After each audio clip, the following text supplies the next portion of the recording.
So, usapang gulong naman tayo pagdating kay Click. Ano yung may re-recommend ko? Walang iba guys, kundi itong Panther Tire Mountain Series. So, dati kasi guys, yung gamit natin is yung Thunder Series.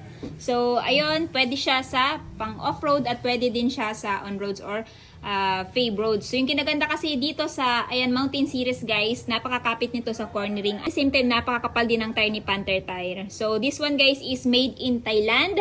At kung mapapansin nyo, nung pagpalit natin ng tire dito, which is yung dati Panther Tire, napakakapal pa daw. Bakit ko daw kailangang palitan? Well, kasi yun guys is, I think nasa mga almost 15,000 kilometers na yung natakbo nun.